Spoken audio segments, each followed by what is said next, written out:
আমি দাঁড়িয়ে আছি শরীয়তপুর জেলার যে প্রাণকেন্দ্র সেই মনোহর বাজার মোড়ে। সেইখানে আপনারা সবাই জানেন যে শরীয়তপুরের যে মাটিও মানুষের যে নেতা রয়েছেন বিএনপির ভারপ্রাপ্ত চেয়ারম্যান তারেক রহমানের যে একান্ত সচিব মিয়া নুরুদ্দিন অপু মিয়ার শরীয়তপুরে 7 বছর পরে তিনি এই শরীয়তপুরের মাটিতে পা রাখছেন এবং কি তার এই স্বদেশ প্রত্যাবর্তন উপলক্ষেই কিন্তু তার যে নেতাকর্মী রয়েছে তাদের মাঝে উল্লাস আমেজ এবং কি আমরা যেটা দেখেছি যে শহরের বিভিন্ন একেবারে পদ্মা সেতু টোল প্লাজা থেকে শুরু করে একেবারে গোসাইরহাটের সেই কুচাইপট্টি পর্যন্ত ব্যানার পেস্টন বিলবোর্ড সহ শুভেচ্ছা ব্যানারে আসলে ছেয়ে গেছে।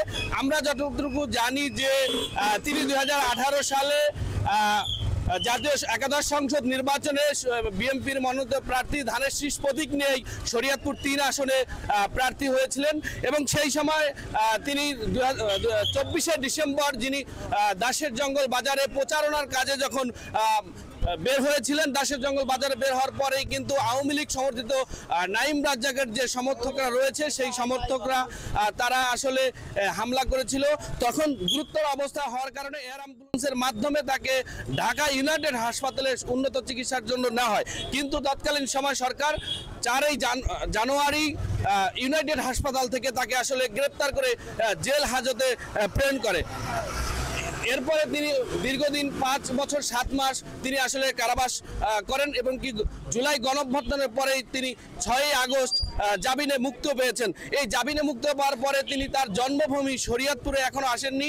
আজকে 30শে অক্টোবর তিনি এই তার নিজ যে জন্মভূমি সেই জন্মভূমির মাটিতে তিনি পা রাখবেন।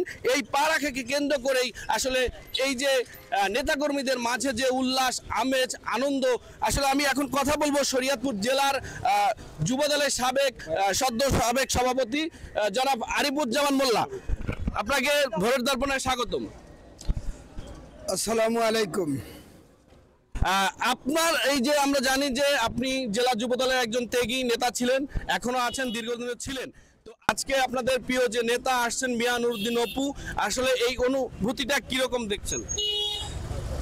আপনারা জানেন বাংলাদেশ জাতীয়তাবাদী দলের আগামী রাষ্ট্রনায়ক তারেক রহমানের একান্ত সচিব আমাদের এই প্রিয় নেতা মিয়া নুরুদ্দিন অপু গত 2018 সালে নির্বাচনে স্বৈরাচারী খুনি হাসিনার দোসরদের দ্বারা ঘুষেরহাট দাসের জঙ্গলের সেই বাজারে ওনাকে হত্যার উদ্দেশ্যে ওনাকে আঘাত করা হয়।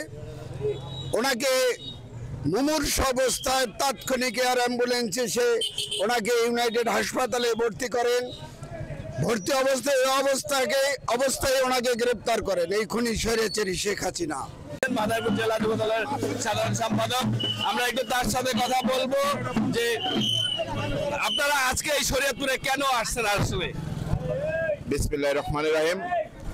আজকে আমাদের শরীয়তপুরে আসার উদ্দেশ্য আমাদের বৃহত্তম ফরিদপুরের গর্ব দেশ নায়ক জনাব তারেক রহমানের একান্ত সচিব আমাদের এই ফরিদপুরের বৃহত্তম ফরিদপুরের জাতীয়তাবাদী পরিবারের আস্থার স্থল অভিভাবক মিয়া নুরুদ্দিন অপু শরীয়তপুরের আগমন উপলক্ষে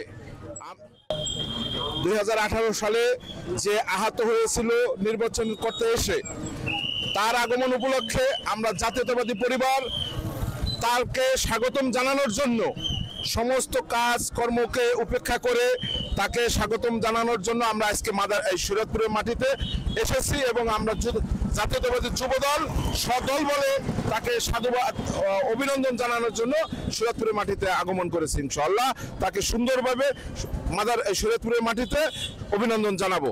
খোদা হাফেজ।